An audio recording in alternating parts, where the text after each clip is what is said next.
It can be daunting enough for adults to talk about their mental health needs, to say, I am struggling with depression or I am feeling anxious. For an infant or toddler, it's so important to look for other signs. It's those behavioral signs. 90% of brain development happens in the first 3 years.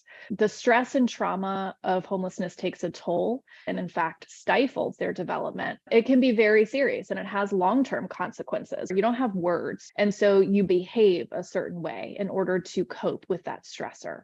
This sets the foundation for how we are equipped with the tools to navigate the world around us. That causes young people later in life to not revert to words and expressing their feelings in a healthy way. It can sometimes come out in survival, because that's what I had to do when I was an infant or toddler. We often try and address the immediate physical needs first. So it makes us fall into this trap of thinking, if you can access housing, if you can stay enrolled in school, then you'll be fine. It's so much more than that. These are human beings with complex traumatic histories, complex experiences that all play into how they're able to show up in the world every day. There's also a 2-generation issue. We're also talking about a parent, many of whom are young parents. Our older youth experiencing homelessness are 10 times more likely to become pregnant or get someone pregnant.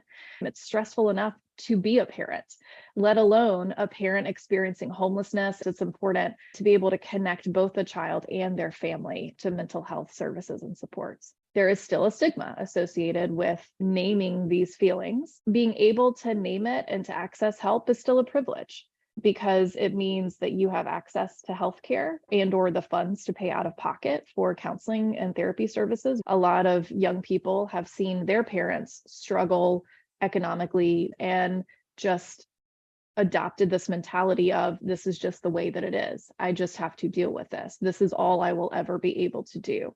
Whether it's explicit or implicitly passed down, they adopt that as well. Even when mental health services are available, the communities who perhaps need them the most don't see themselves carrying not only the stressors of their day, but this trauma of being part of a group and a community that has been seen as less than. This notion of, I can't ask for help. That's just playing into what society has already said I am less than. It's important for early childhood programs to be able to have robust identification systems in place. Programs designed to mitigate those impacts of traumatic experiences like homelessness. Early childhood educators aren't paid well. They could be on the verge of homelessness, and they are social workers, nurses, et cetera, who are also trying to meet the needs of these families in their community. And it's hard to turn it off. When you are in these helping professions, it's hard to go home and not think about it. How are we not just supporting the mental health needs of our families experiencing homelessness? How are we supporting those needs for the people who are helping our families experiencing homelessness so that those services can be more robust?